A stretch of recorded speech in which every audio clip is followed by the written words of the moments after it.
And the difference between Chael and Markart is we can talk about everything in the Chael incident. We can't with Markart. I think, and I've seen some of the stuff that people are saying. I think, you know me, all I'm this crazy emotional psycho, but give me a break. This isn't the first time. This isn't the first time. Everybody's like, oh, I'll give him a second chance. This would be like the fourth time. Did you hear his statements? I mean, is the whole story out? Or? I haven't heard. I literally don't know what he said. Don't know one word of what he said. I heard that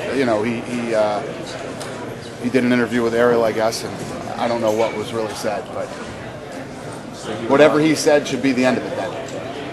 Because the way that the laws are there, you can't talk about people's medical records. So when you said that you were disgusted with him, that wasn't just in reference to testosterone replacement? Yeah, I guess it is.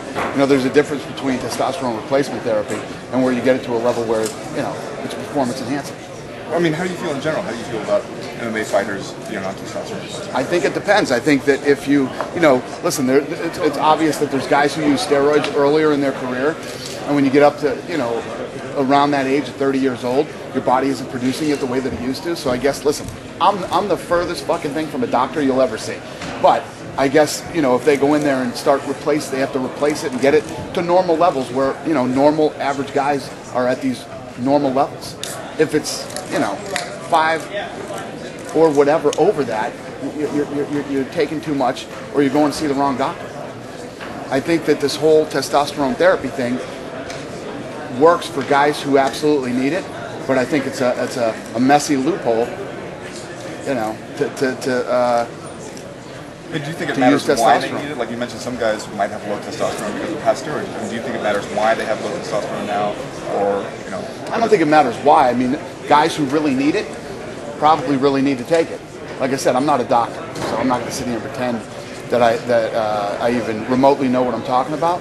But I know that you get to certain levels where it's more the testosterone therapy and trying to get you back to normal levels. When you guys offered Nate the fight, originally the Ronald Johnson fight, I mean, you guys knew that he was being watched kind of by New Jersey, that there was like a few-week period where they wanted to keep an eye on him, keep doing tests. I literally didn't know that till Thursday, but people in my organization did. The people who handle the medicals and things like that, and I was pretty upset about it when I found out on Thursday.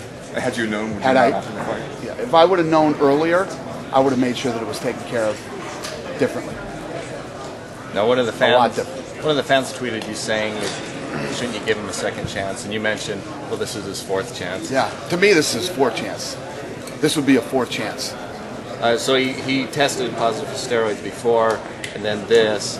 Well, he tested positive before. Then apparently he was on suspension with New Jersey because his levels were high.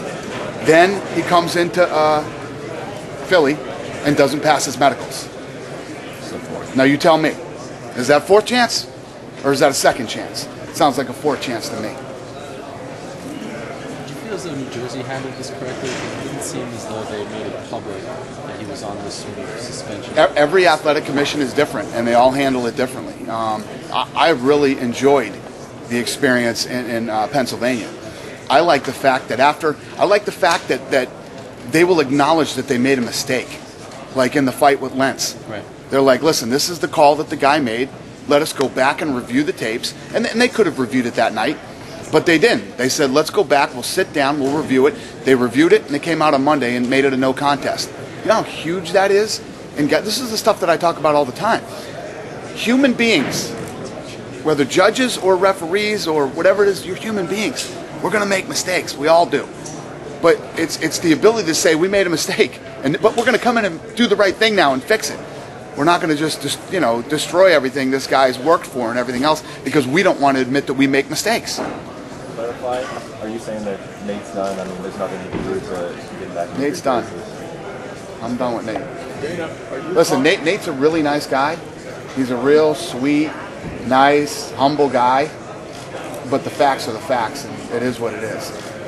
It's easier to go after a guy like Josh Barnett. You know what I mean? He's just callous and rude, and he's a dick, So when he does it, it's easier to just go, you know what, fuck Josh Barnett. But, the difference is Nate's such a sweet, nice guy, but the same results. Is that Strikeforce too? Are you thinking of fighting Strikeforce, or will you allow them to? I don't know, man. I don't know. Don't even ask me about Strikeforce. I don't. What about Brett Rogers? Are you willing to make a comment at all about that situation today? Brett Rogers was cut immediately. Okay. He's done.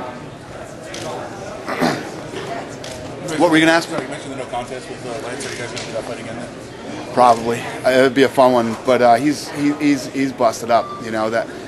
You can't say it's from the illegal knee, but you would have to imagine that was, because that was a good fight. They were going at it before that.